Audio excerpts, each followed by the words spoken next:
Continue on Tower Boulevard for 2 miles.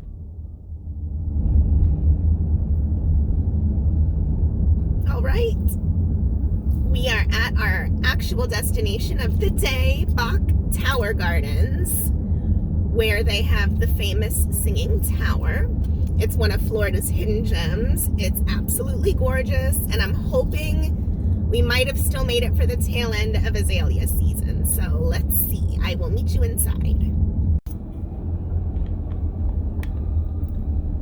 Okay, I just paid my $16 admission. I think it's gone up a little bit since last time I've been here. I don't remember it being 16, but you can pay extra if you want to tour the mansion, which I have done before. So today I just paid for the gardens tour, and that covers all of these trails that we're passing right now as well. There's actually miles of trails outside the Botanical Gardens themselves that you can wander. But today we're going to be focusing on the main grounds. We're going to park near the visitor center, and we're going to tour all of the main sections inside of the Tower Gardens. Oh, look, there's some wild turkeys. I don't know if you saw them or not. This is actually part, as you can see here on the sign that we're passing, of the Great Florida Birding Trail. So we are right at the beginning of spring migration at the moment, so we might be lucky enough to get some good birds while we're here too. So I did bring my long lens today, fingers crossed. I took a small detour on the way here actually because there's a known pair of whooping cranes that lives kind of near here, and I don't know if you are aware or not, but they're extremely endangered, and there's only a few known remaining in the state of Florida. So I was hoping to get lucky. I did not, but I know it's still going to be an absolutely gorgeous day. It's going to be one of the last days that we have probably until the end of the year now, where it stays in the 70s for the high and dips down into the low 50s at night. So I definitely plan on taking full advantage. Oh, I'm going to show you the first glimpse here of the tower. Okay, you can see it here. And the reason that it's called the Singing Tower, you will find out later this afternoon, because I'm going to stick around so that I can show you instead of tell you. As you can see, we're here early, so the parking lot is still pretty empty. It does get very crowded on the weekends though, so hopefully there won't be too many people here today. Since I'm so bad at prices and those kind of details, I just wanted to show you this in case I forget later. This is if you want to upgrade your membership or upgrade your ticket to a membership for the day, which if you plan on coming back multiple times in the year, I would definitely think would be worth it. You get a few perks, like sometimes having certain days where you can go inside the tower and things like that, that you don't get during normal admission.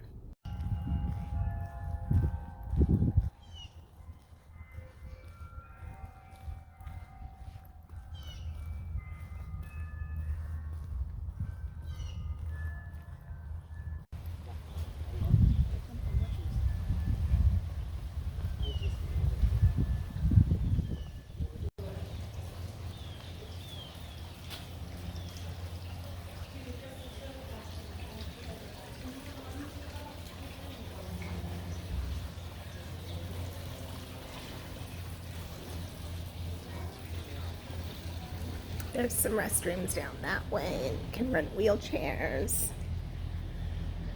We're going to be coming back to the cafe for lunch.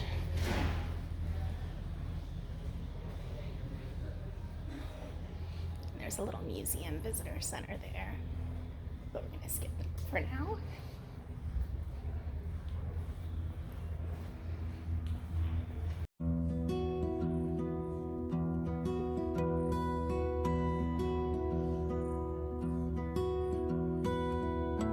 I typically start my tour of Bok Tower Gardens in the same route every time, and that is to start in the main courtyard, and then I kind of make my way in a counterclockwise position around the grounds. heading first towards the children's garden, outdoor kitchen, endangered plant area. And along my way there, I will stop at the Pollinator Garden that's right next to the cafe. And then I kind of work my way around to the window by the pond, wooded wetlands, head over to the Pinewood Estate. By that time, I'm typically ready for an early lunch. And then I like to cover the left half of the park, which is where the tower and the rest of the gardens are. So today was no exception. I started making my way over towards the children's garden, which you might think is a weird option since I was there solo for the day. But honestly, it's one of my favorite sections of the gardens. And since I normally go first thing in the morning, I don't have to worry about getting in the way of any children actually trying to use it to play. But I do like to wander through there and take in the views before I head over to the rest of the area. This Pollinator Garden is a perfect example of how every time you visit, if you go during different times of the year, you'll get a different experience. Things were just starting to come into bloom in the Pollinator Garden at this particular time, and that is a great time to look for birds, butterflies, bunnies, and if you get lucky, you will even see hummingbirds in this area. And occasionally, although I haven't been lucky enough, people will see the more rare hummingbird moths, which I am still hoping to get lucky and spot one of these days.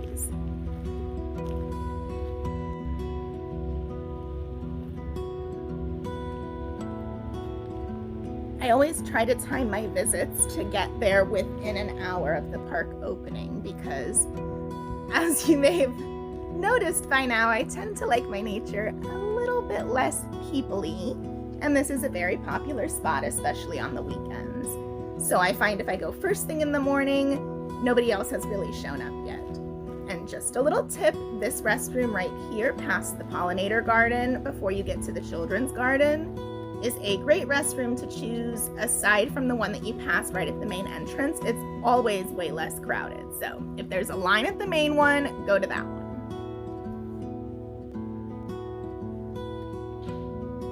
They do have periodically events and cooking classes here at the outdoor kitchen, so I think it would be fun to attend one of those one time too.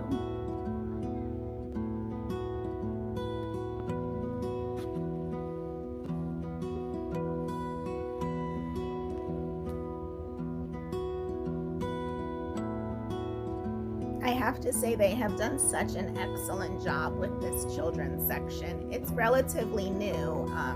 Definitely it's been in the last 10 years. I can't remember exactly when they finished this, but it is such a well thought out, beautiful, fun little area. I really wish they would have had it when my kids were still little enough to really enjoy it, because I could have just spent hours in there letting them play.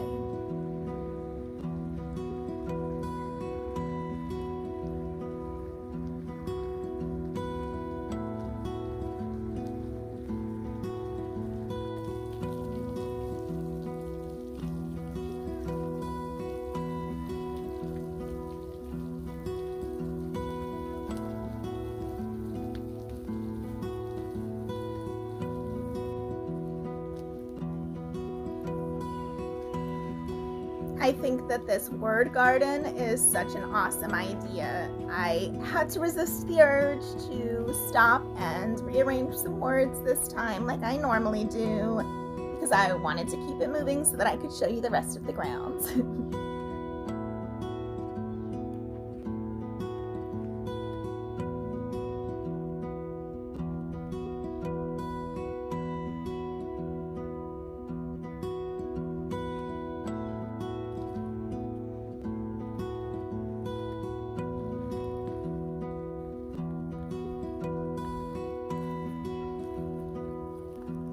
I love how all throughout the grounds, no matter what section of the park you're in, you can find all these beautiful little nooks and crannies and little secret hideaways that you can kind of get out of the sun and get out of the way of crowds and just kind of relax and hide and just kind of disappear for a little while.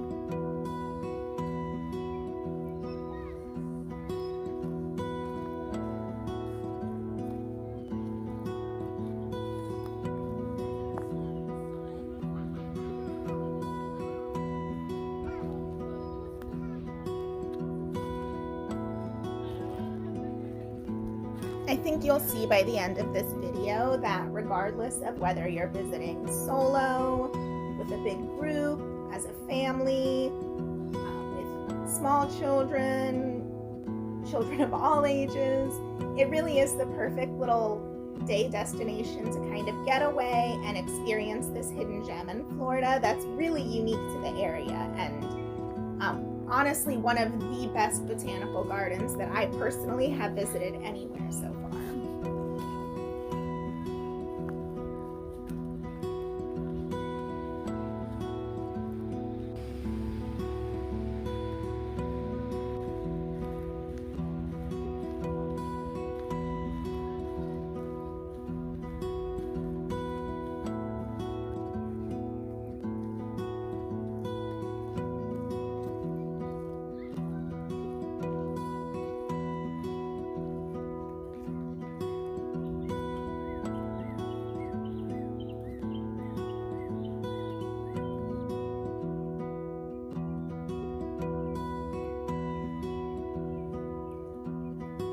All right, let's explore some of the other areas and see what they have to offer now.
Now, even though I had opted not to pay the extra admission cost today to tour the inside of the mansion, which is either known as Pinewood Estate, or you'll also see it referred to as El Retiro on the different signage there, depending on which sign you're looking at the moment, but they're both referring to the same house here.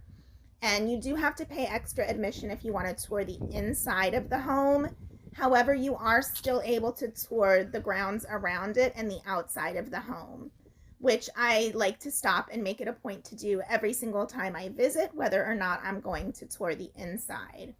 I have done that before, and it is so worth the extra admission if you've never seen it. I did not include that in this video, though. I am going to wait, something that's been on my bucket list for a few years now. I tried in 2020 and then again in 2021. But due to the pandemic, they did have it temporarily shut down. And that was the inside tours that they have since resumed. Again, like I said, I opted not to do that this time, but I am planning on returning for the holidays this year, because every year for the holidays, I've heard that they go all out with the decorations and that it's just a completely unique and magical and breathtaking experience that's completely different from the normal view of the home. So I am going to share that view with you once I'm able to go back and tour that for the holidays, which will hopefully be this winter now that the tours have resumed again. But like I said, I highly recommend, if this is going to be your one-time visit, that you make it a point to pay that little bit of extra admission to take in the tour as well, because it's definitely worth it.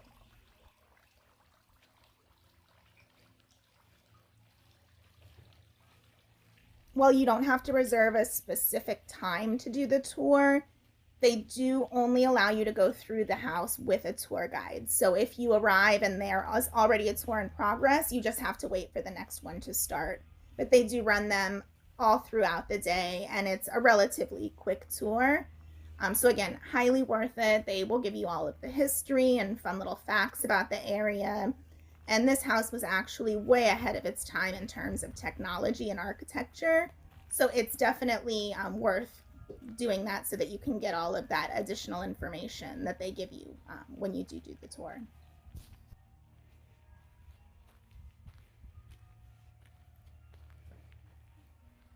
Initially, I was going to go ahead and include some photos in here from when I did do the tour of the inside so that you could get an idea of what the inside of the house looks like as well. But since I am planning on returning for the holidays, I wanted to reserve that for then so that you could get the full effect.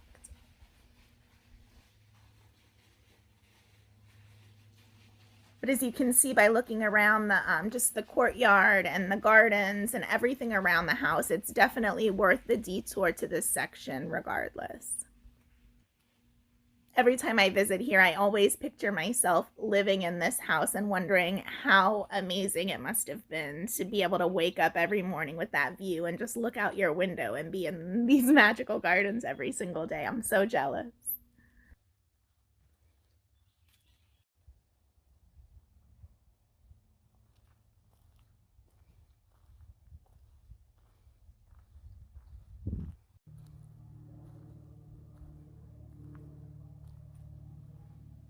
This is the little pond area behind the estate. So you actually have to go across that huge expanse of field, and then you kind of go into this little secret garden area. But it was at this point late in the morning that my stomach reminded me I was getting extremely hungry and hadn't had any breakfast. And since I know how crowded the cafe gets later in the day, I started heading back that way to order my lunch early and take a little break before heading over to the tower to explore some more.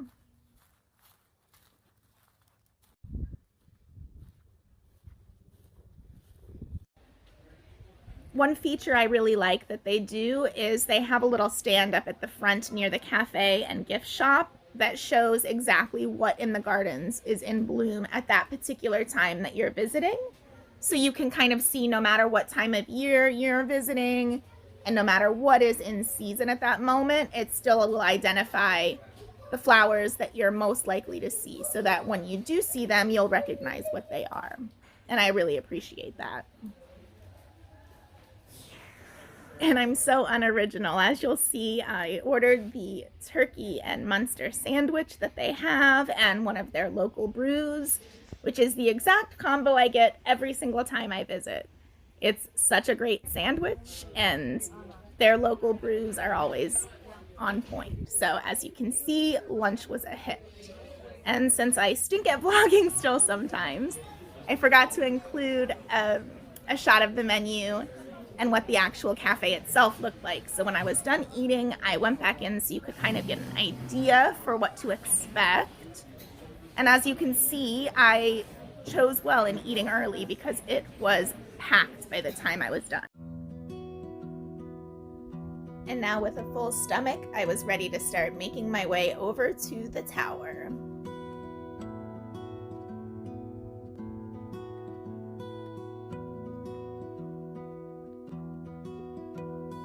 This walk is beautiful any time of year, but it is especially breathtaking during peak azalea bloom season.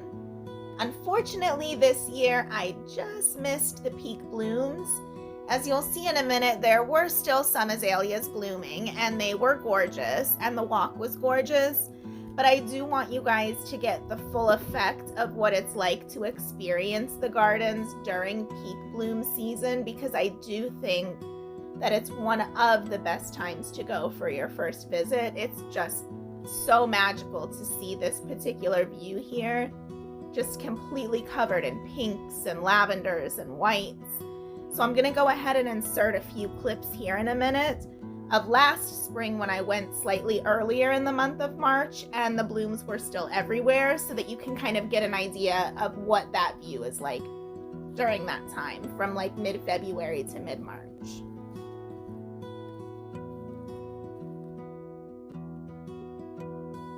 While pictures do not do this view justice, as you can see, it is just simply stunning and breathtaking to experience when there are just blooms everywhere you look.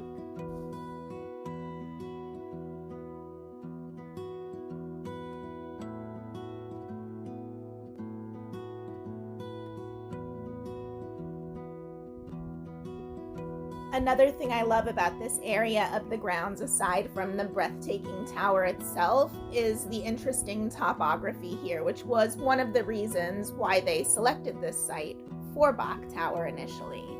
As you can see, it's not the typical Florida landscape that you would expect when exploring this area, and it really is a unique and beautiful view to take in. Definitely take time when you're in this area to stop at all of the little sections and read the different memorials and plaques and just different signage that has come and been donated and gifted from really all over the world to Edward Bach and to this particular site.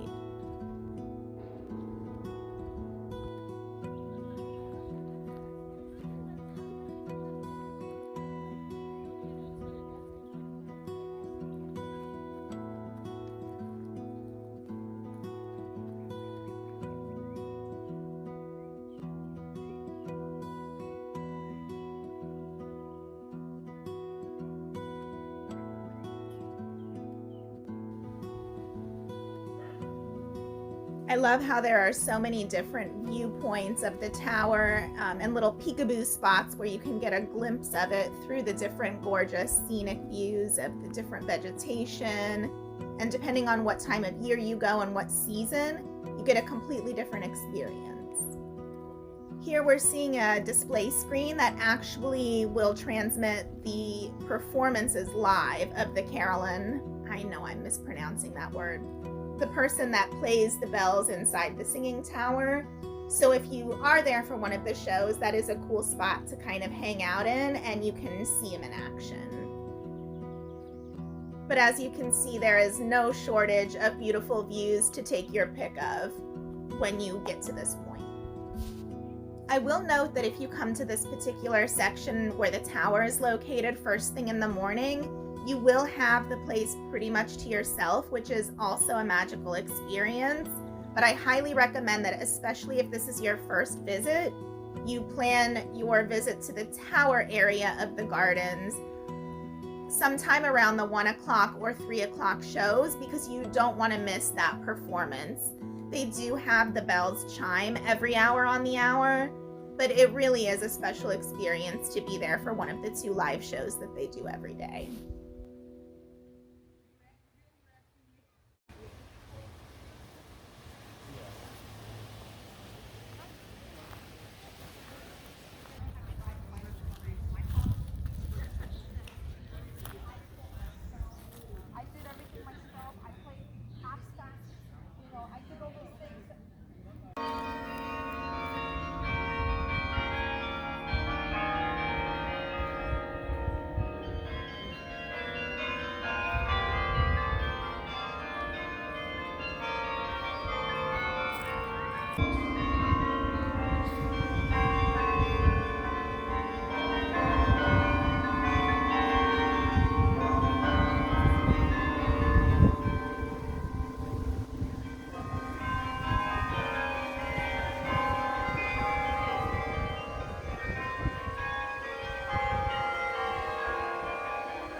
All right, so that was Bok Tower Gardens and the Singing Tower. Now we are going to head over to another Florida historic landmark that's, well, I'll let you be the judge, but while you're here, it's only a few miles away, so it's kind of a rite of passage. You have to stop by there too. It's part of our history, so I'll check back in with you when we get there. Turn left onto 5th Street, then you will arrive at your destination. Okay, I don't really know how I'm going to convey to you this experience, so I guess I'm probably just going to have to read the sign and history to you, and then you'll just have to come here and experience it for yourself to see what it's all about. Okay. We are here.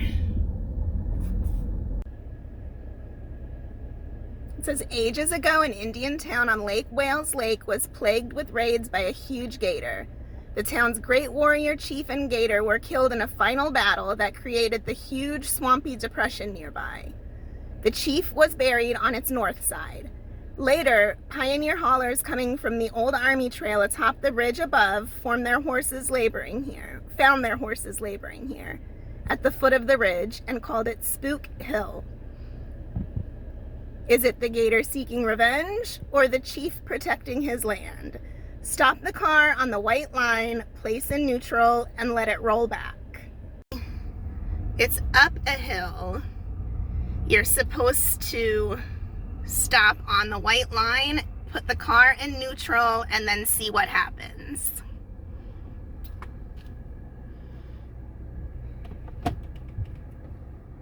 All right, here we go.